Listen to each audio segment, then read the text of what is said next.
As always, we thank you for tuning in to the Josh Kirby on Sports podcast. This week, we have some breaking news and some great topics from this past week in sports. That's all coming your way next. Stay tuned.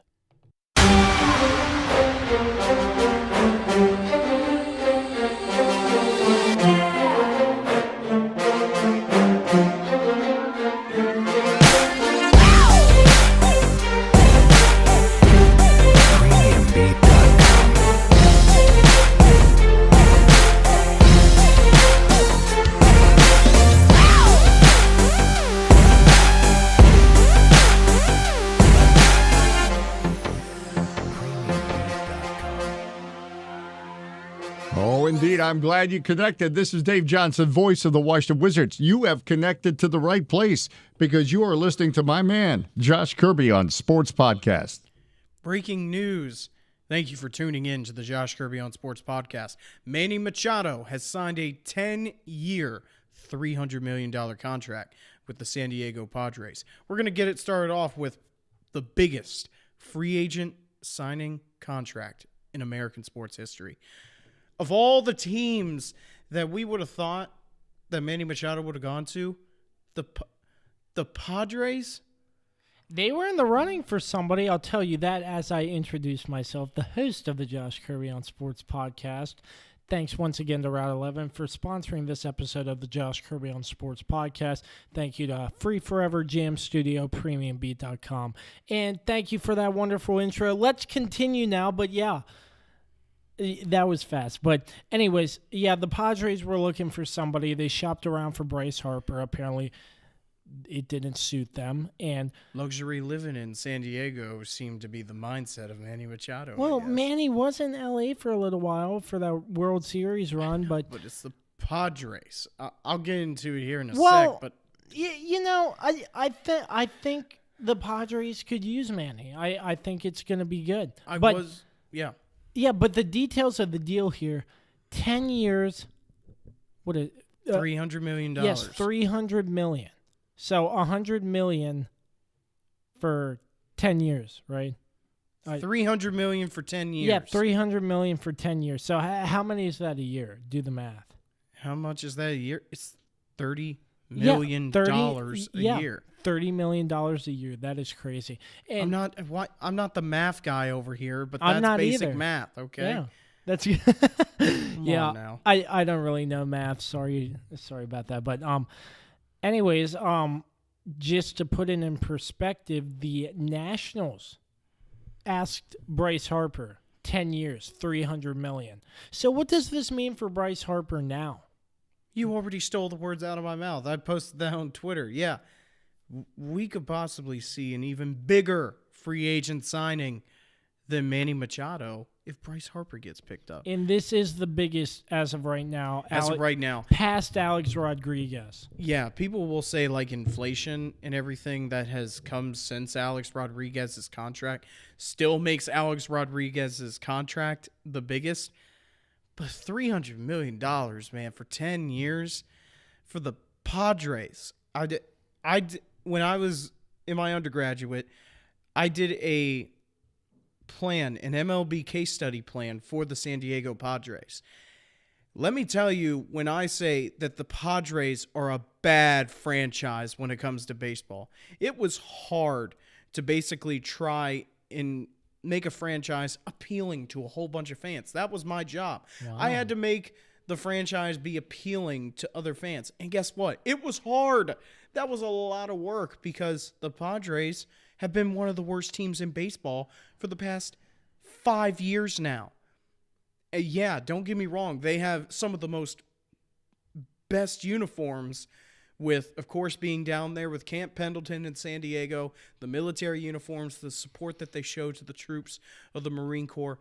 Of course, don't get me wrong. But they're a bad organization for these past couple of years.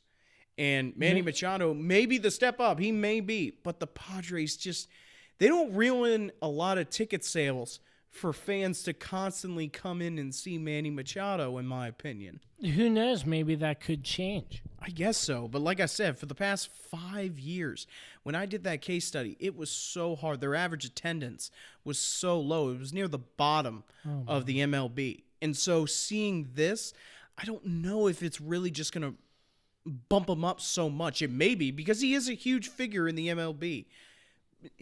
It just, I feel like he took this as a say, like, I'm going to take the money. Because I don't see the Padres getting out of the same division as the Dodgers. I don't see them competing for a World Series with the same division as the Dodgers. I don't. And especially having the Diamondbacks as well.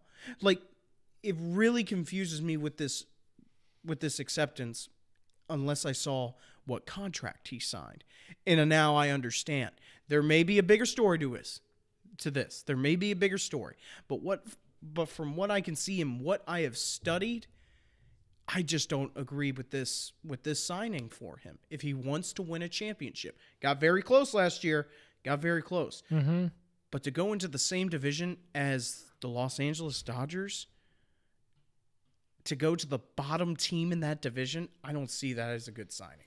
Yeah, but more of the contract, 10 years, $300 million, and something else. He can opt out after 5 years if he wanted to. Oh my! And it just keeps on coming. So like after 5 years, amazing. If he's not making enough money, or if he's not happy, see ya. but the thing is that there is probably something in his contract about going to a team in the division.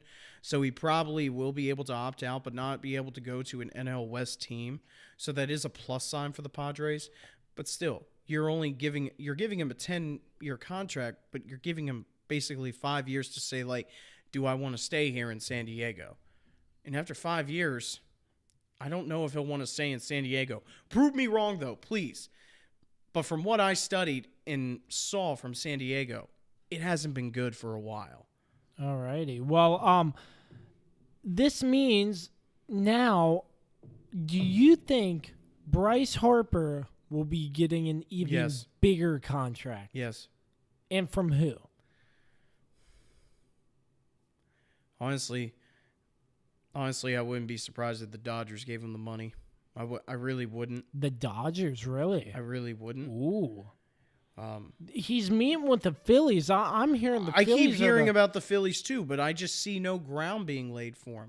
I don't. I don't see any progress being made. The Phillies aren't really that good of a team like last year. And they're in the same division, though, as the Nationals, aren't they? Yeah, so I would be surprised. And another thing, I thought there was a thing in Bryce Harper's contract saying that he couldn't go to another NL East team. So I'm not really sure. He still hasn't landed. And it's coming to opening day here very soon. No, it's already spring training. I know, but I'm saying like opening day is coming very soon. Yeah. And he still doesn't have a team.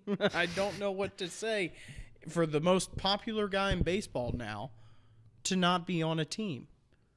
Yeah, it says a lot. Okay, like not in baseball, but in the Washington area, basically up the East Coast. I'll say that. Other than Aaron Judge. I'll say that. All right. Well, okay, just for the fun of it, ballpark, how much you think he's going to make? Who will offer? Oh, man. Just ballpark, just for the heck of it. Okay, well, I would see a 10-year deal because you'll be able to play out the rest of your career for this team. And because, of course, you're not going to last more than probably that long in the MLBs unless you're Mariano Rivera, who was a pitcher, though. Oh, boy. I wouldn't be surprised if we saw like 500. I really wouldn't be surprised. Because there is no cap in the limit in the MLB. I wouldn't be surprised if we saw 500. To be able to be paid $50 million a year for 10 years, I wouldn't be surprised for. What would you Bryce do Harper. with that much money? Oh, well. You couldn't even imagine. I can't imagine. I couldn't. Yeah, but my prediction, I think 10 years, $350 million. That's my prediction. We're just having fun on here. But moving right along to a very stupid topic, which I cannot believe this. I mean, first off, before you get into your settlement talk, Colin Kaepernick asking for like $25 million to play in the AAF. Come on, man. Come on. Like, really? $25 million? I'm supposed to be the one who's yelling here. You don't yell, But, okay? hey, I give my rants too. Okay. But really, like, Colin, you haven't been playing. For 2 years. Yes, 2 years. Thank you. 2 years, yeah. 2 years. And he deserves And- $20 million yes. to play You're taking the words out of my mouth. a little bit below the NFL. $20 million. He's been out of the league for 2 years, and he probably hasn't touched a football in 2 years. I don't know if we discussed this last show, but in the AAF, most of the players are on a 3-year contract basis, and it's about $75,000 per year. So Wow. nowhere near. 75,000. Well, it is a very. I thought they'd get a little bit more than that, to be honest. Well, But granted, they are the first year as a league. this isn't. Yeah, exactly. This isn't the NFL where they're going to get that type of money. Yeah. But on that type of base contract, and you're expecting $20 million, and you haven't touched a football in 2 years, I don't know if he's just clowning now. I think he just put that out there to say. I don't know. I just feel like sometimes he just wants to get out and have his face on the media still. With that big afro. He's got to have the big afro if he wants to do that. Oh, my gosh. It really... $20 million for a little bit of subpar football at a professional level. Okay, I'm saying like subpar in no disrespect to the AAF, but in terms of the NFL players are the best players in the world, and there's a reason why if you make a 53-man roster, you make that type of money. Mm-hmm. Okay? And if Colin Kaepernick, who we will talk about now, him and Eric Reed have settled their grievances with the NFL. They have finally signed off on basically being done with their grievances with the NFL. And this is huge now because there might actually be a chance now that Colin Kaepernick actually plays for a team. Do you have details on what went down in the settlement? So all I know is that it was basically between Eric Reed, Colin Kaepernick, and the NFL because they were basically the whole start of the movement, of course, kneeling before the flag of the national anthem and also locking arms and not, holding your arm over your chest for the national anthem. They were basically the leaders of that. And of course, you had Malcolm Jenkins. You had all these other pieces around. Yeah. But now that finally 2 to 3 years after this incident has happened, with this whole collective bargaining agreement, we are finally seeing Colin Kaepernick and Eric Reed basically say, okay, we're done. The NFL has made its point, and we have made our point, and I don't think there's any need to go any further. Because also, I think another reason why this is happening is also because Eric Reed just signed another 3-year contract with the Panthers. So he's able to keep a job in the NFL. Whereas Colin Kaepernick, well, I don't know what he does except for put his face on Nike posters. So I really don't know. He may be selling hot dogs on the side of the street in New York City. I don't know. But for them to come out and say, look, we're done. We've settled our grievances, and the NFL has accepted, and there's no need to be in this hostile environment anymore. But now you come out and say this, that, oh, I have a chance to play football again, to make a name for myself, and I want $20 million. You haven't played in 2 years. Yeah. Why is this happening? Man. And no team, and my dad has said this multiple times because I've actually defended Colin Kaepernick. We've defended on this show. We've actually said, hey, Redskins, give him a call. Please give him a call because he deserves to be a quarterback in the NFL. But my dad has said it best, is that what this guy did to the NFL, I don't know if a lot of teams will want him as their quarterback because of the public image that they will have. It's like, oh, okay, so you support a flag kneeler. That's what you support. Well, I'm not going to support you. But as I said, with all that, in my personal opinion, I don't think organizations should think like that. This is a business. We're in this business to win football games. I personally think that should be the bottom line. But, of course, everything has to be politically correct now. Everybody has to be safe. Everybody has to say everything right. But Colin Kaepernick, we could possibly see him in the NFL here in a couple of years. I mean, I feel like he would have been great in the AAF, but, he just asked for too much money. I mean, I'd like to see him come back and play, like Colin Kaepernick. Yeah, he has drama, but back in the day, he was a really good quarterback. You can't get me wrong on that, right? I'm not. He led his team to a Super Bowl. Yeah. And I'm not. And to a back-to-back NFC championship game. So I'm not denying that at all. Yeah. There could be a comeback, but we just don't know when. So moving on here, the beginning of the week, the NFL trades started to roll along as Joe Flacco gets traded to Denver. It is the Lamar Jackson era in Baltimore.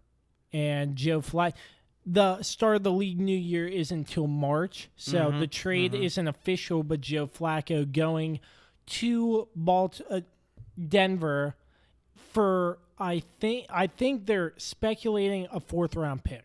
Yes, it was. So what does this mean now for the quarterback situation for free agency? What do you think? Does it mean now that there's a more of a bigger chance that the Redskins could get somebody, or how does this shift things? You know what I'm saying? Well, Case Keenum's going to be on the market now. No, yeah. The Minneapolis Miracle. Yeah, you got a chance of being lucky in getting him as your quarterback. What I see, though, is that Joe Flacco, it's a little upsetting to see that.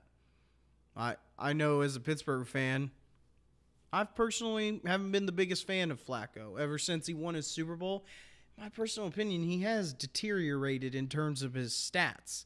He hasn't been worth his 6-year, $120 million contract that he got after winning his Super Bowl. He was the Super Bowl MVP back in 2012. And personally, I'm glad he's gone, just in my perspective, because Denver, they are in need of a quarterback. No disrespect to Case Keenum. The dude was one of the best college football quarterback in the history of the sport. And he led Minnesota to the playoffs 2 years ago. The dude can ball. But what he did in Denver with the weapons that he had Emmanuel Sanders, for God's sake.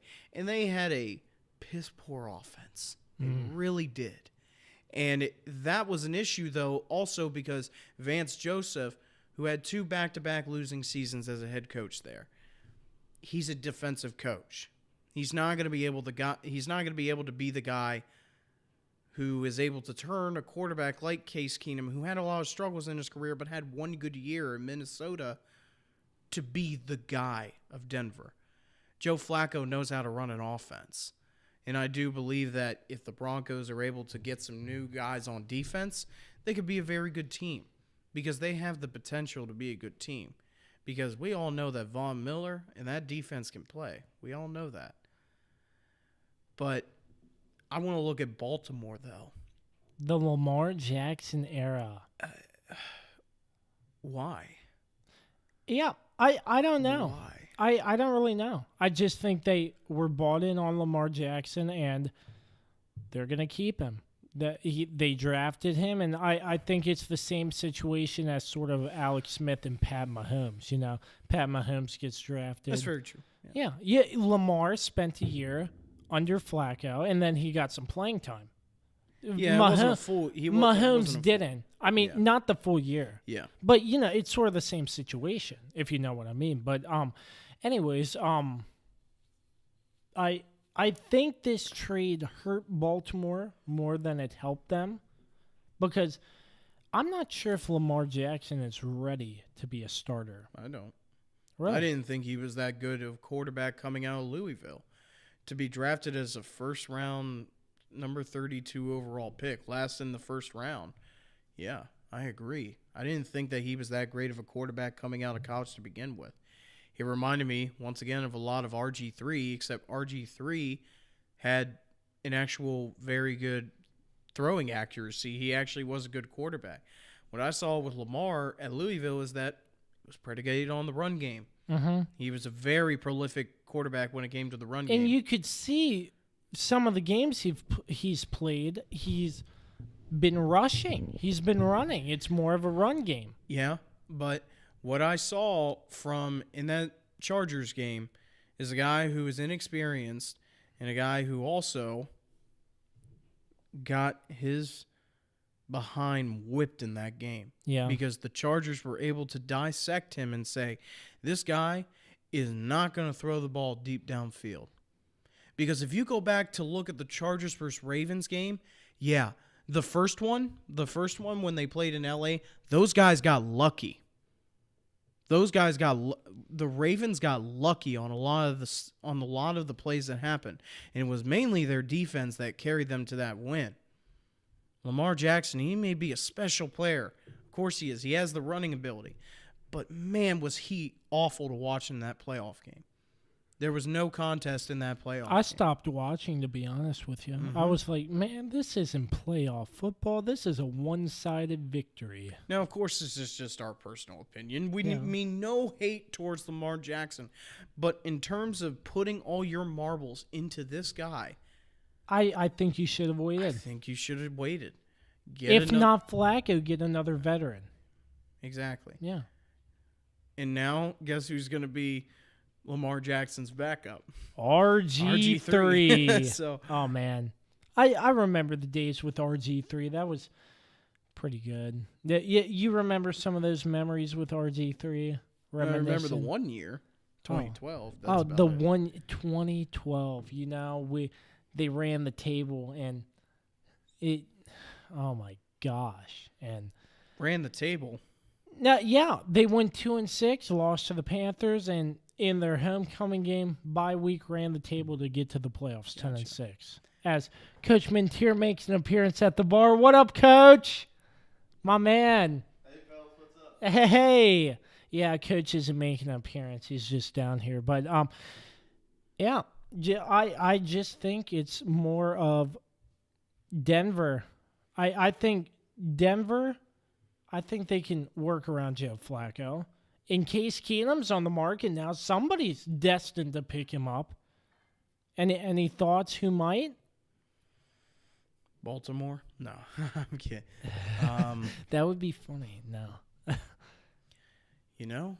Could the I hate Redskins to- make dude, a you run? took the words right out of my friggin' mouth. I'm not even joking. You just love the Redskins, I don't you? really thought about Washington, mainly because they are in need of a quarterback now.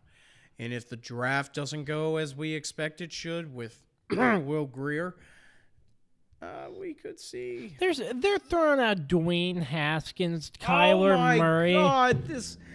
Yeah, hold on, we're stopping our scheduled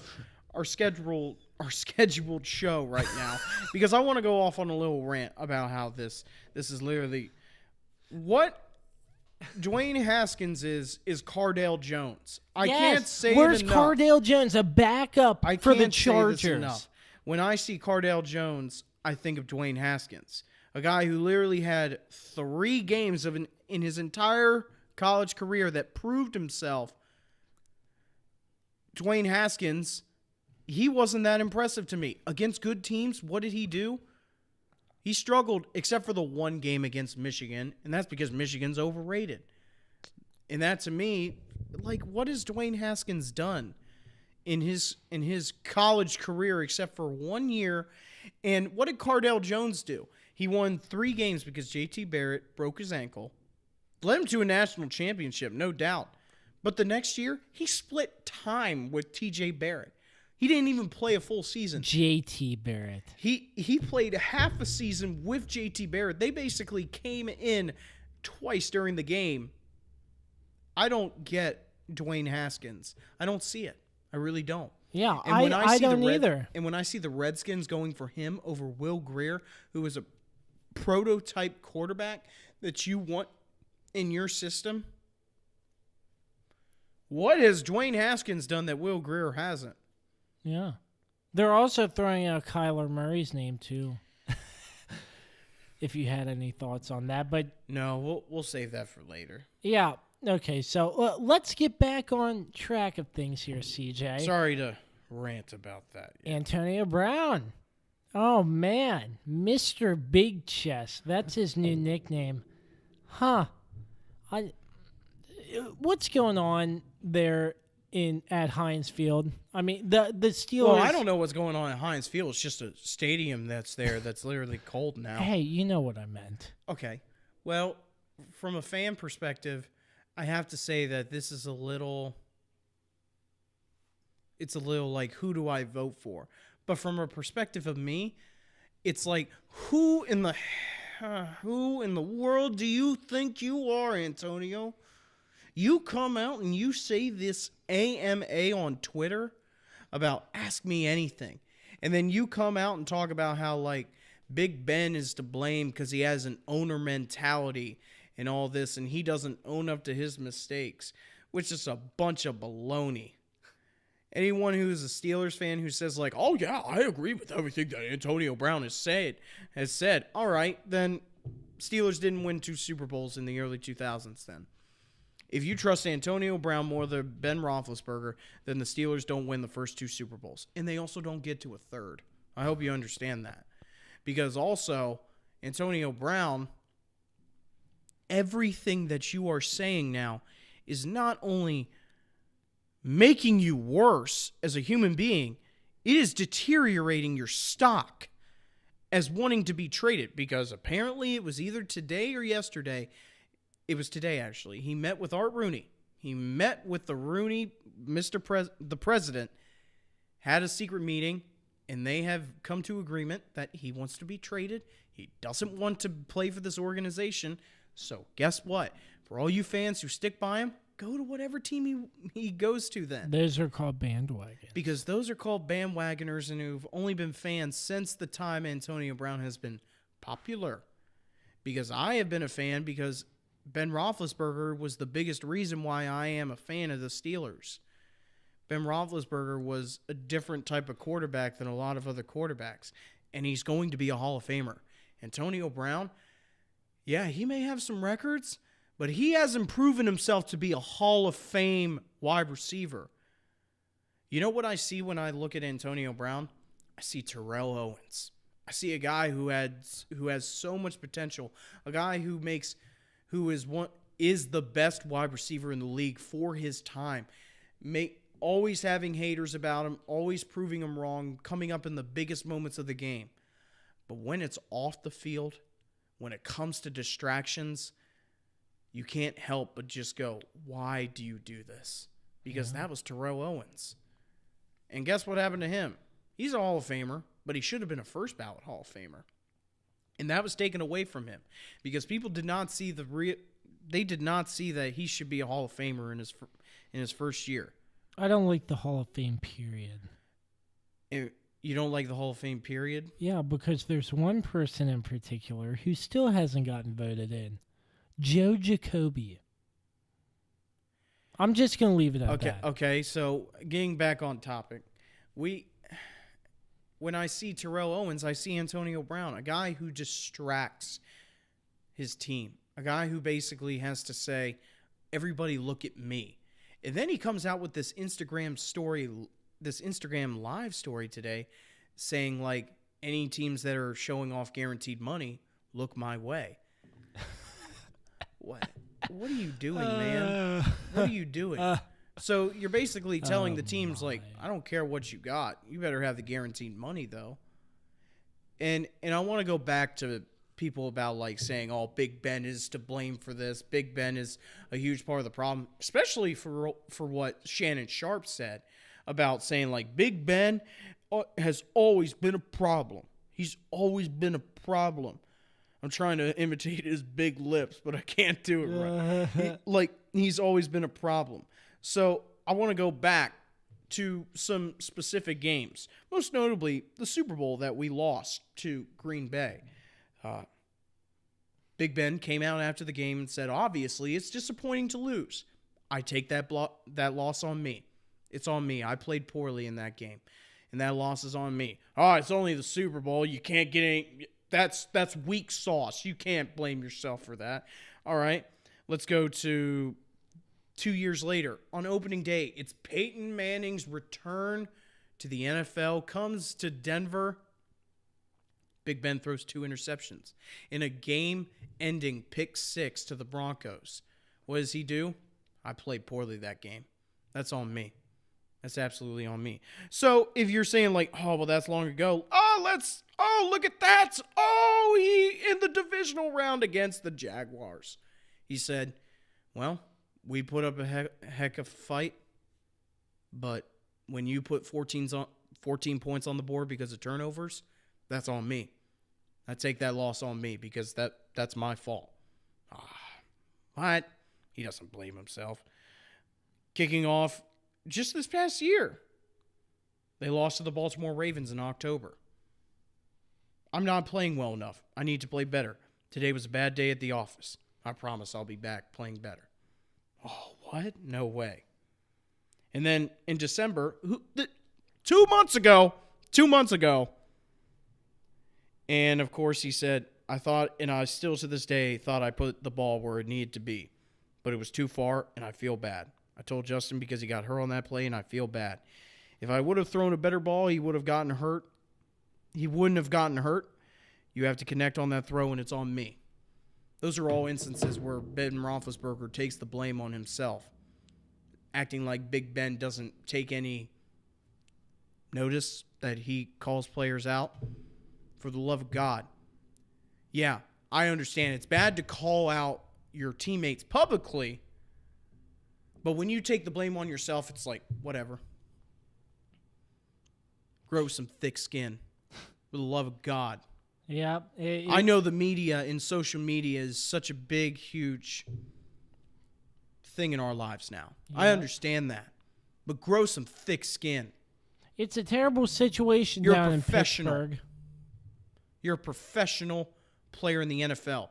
And if your quarterback, who's going to be a Hall of Famer, calls you out and saying, you didn't run the route right, I don't know what else to tell you, and you take that personally to heart, grow some thick skin and say, yeah, man, it was my fault. I screwed up on that play. He's not blaming you for the entire game, but he's pointing out specifics in the game that we should have won the game because if they were completed right, we would be in a better situation come towards the end of the game. Yeah.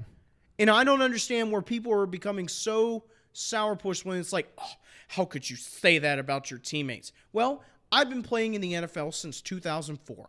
I have 2 Super Bowl rings. I also went to a third, and I'm one of the best quarterbacks of all time in NFL history. And if you think that I don't have a voice in this league because I need to chill out because players have feelings, then don't go to the NFL. Don't go to the NFL. Yeah, it's like I said earlier, it's a terrible situation in Pittsburgh. Oh, it is. And it's really disheartening to see this. But I also want to say is so much drama. Yeah, it's drama. But I also want to say this is that, you know what the Pittsburgh Steelers are doing? They're doing nothing about it. And you know why? It's because they don't want to do anything about it. Because if they made it worse by coming out and saying all this other stuff, then people would hate the Steelers even more. But the Steelers are being on the back burner because they don't want to be a part of this. This is Antonio Brown doing this on his own. He is making himself look like a fool on his own. And when it comes back to bite him, you know what the people are going to say? Well, I'm glad that the Steelers didn't add to this. I'm glad that the Steelers didn't add to this, including Big Ben. You know what Big Ben has said on the matter? Nothing. Because he doesn't have to. There you go. He doesn't have to say anything because he's a professional. He shouldn't have to. And Antonio isn't acting like a professional. He isn't acting like a professional at all. Coming out and using social media to his advantage to get what he wants. It's like starting a GoFundMe page to say, hey, fund me money so I can get a car. Oh my god, I remember those.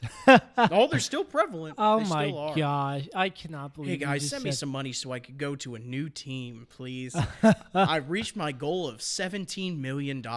Yeah, but And it's not just Antonio Brown. It's Le'Veon Bell. What did they say? Okay, walk.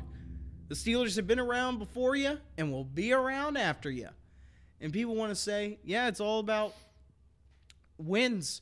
But God, man, they have some pride in themselves to not let this organization change the way that they have been for their entire existence. They have had 3 head coaches since 1969, and they are not going to allow some second-round draft pick walk over and say, well, I ain't playing for you unless you pay me $18 million a year. Nah, we ain't about that. And you don't dictate that for us because we've won Super Bowls without you. Every Super Bowl we have won was without you. We had an undrafted free agent. We had an undrafted rookie in the name of Willie Parker, who has the longest touchdown run in a Super Bowl, was our starting running back in 2005 and 2008. And he played both seasons and won us both Super Bowls. And nobody talks about that. All the talks about Le'Veon Bell, oh, you need all these great players to win. Well, guess what? No, you don't. You don't need all these great players to win. The Patriots are the perfect example of that. And the Steelers for 2 seasons in 05 and 08 were a great example of that. So stop it with this, oh, you should have signed Le'Veon Bell because look where you guys got you. No. Oh, well, I'm sorry, James Conner. He was actually a very good running back for us. Yeah, I think He Conner absolutely was. James Conner is going to come back and he's going to do better than ever. I guarantee you that. And I think Pittsburgh, they're losing 2 players that are causing drama. I assume I don't they're care. losing. No, I'm not saying We'll lose you know, fans, but those aren't fans. Those are fans you're of not. those players. You're not letting me finish. No, I'm just asking. They're gonna lose 2 players. They're probably not gonna care. They probably will definitely not care. But Mike Tomlin's sleeping in his house just fine. yeah, yes, and they're gonna still play.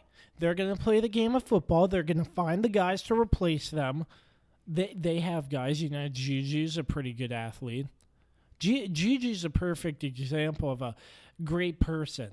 I'll tell you that because he's fun to watch. He's funny. He plays Fortnite and he doesn't have a problem.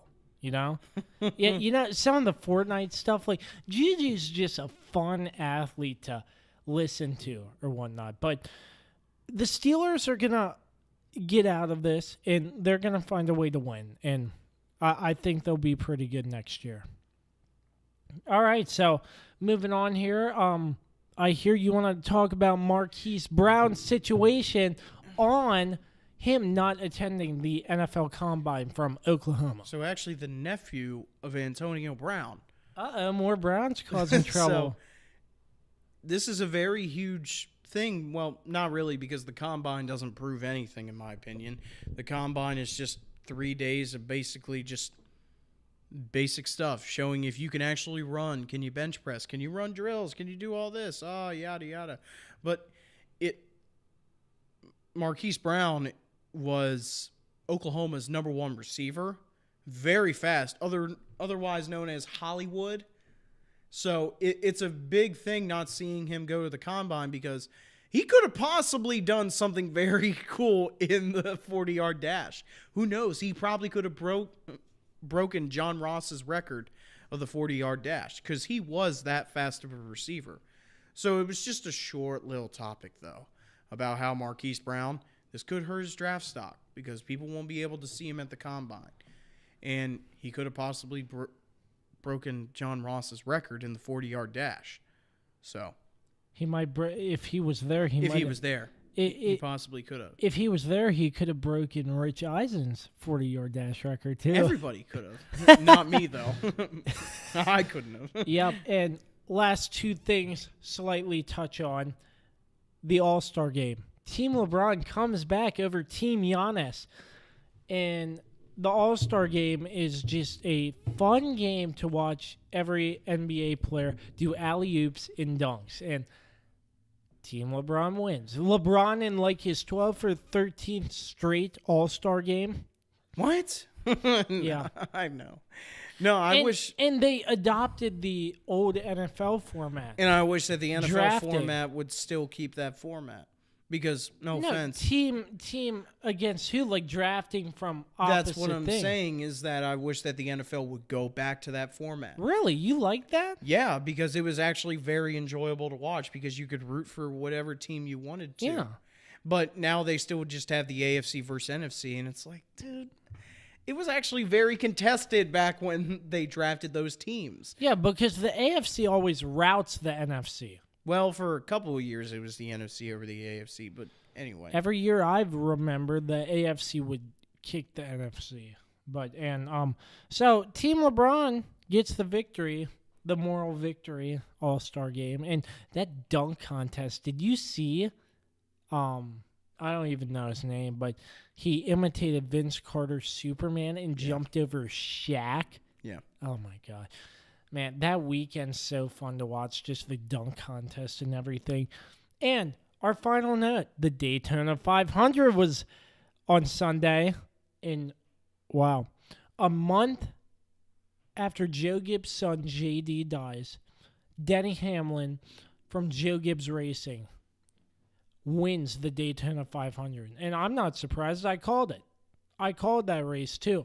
But you know what's even more special for Joe Gibbs?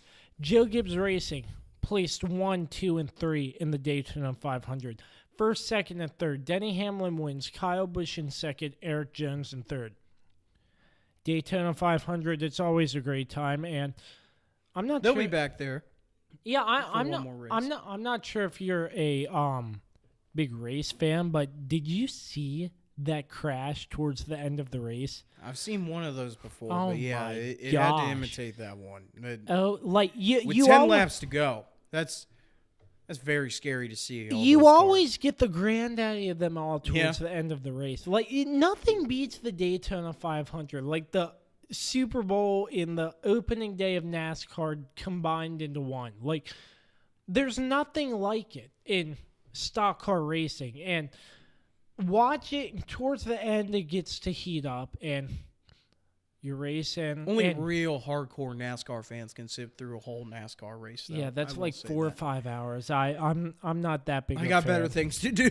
Yeah, but former Redskins coach Joe Gibbs places 1, 2, and 3, the owner of Joe Gibbs Racing, month after his son JD dies. And I mean, still, there's nothing like it. Like you see all these crashes take place towards the end of the race, and you go into overtime now, green, white, checkered overtime, and I just love watching that, the Daytona 500, you know. But that was my little take on the Daytona 500, and that's it. Any last thoughts, CJ? That was probably a record-breaking shortest podcast ever. Negative? All right. Thanks so much for watching once again. I know it's short, but next week we'll grind and bring you great content as always. Make sure you check us out. Spotify, Apple Podcasts, and Google Play. Just search up the Josh Kirby on Sports Podcast. Facebook at Kirby on Sports Podcast. Twitter at Kirby on Sports. Instagram, Josh Kirby on Sports Podcast. YouTube, the Josh Kirby on Sports Podcast. Where we still do upload the show. Yes, we are still there, but we are also on Spotify, Apple Podcasts, and Google Play. So you don't have to waste data. Yeah, I mean, basically that's why we made the move to decide to do that, which I really wanted to do for a while. But if you're still on YouTube, we still post to YouTube. Don't worry. Make sure you email us anything. kirbyonsports@gmail.com. Just no hate mail. Thanks once again to Rat 11 Chips, our sponsor for this episode. And make sure you try their new salt and pepper chips. Catch them in stores, Martin's, Food Lion, and Giant. And free Forever Jam Studio at premiumbeat.com.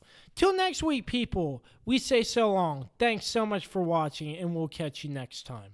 Peace out.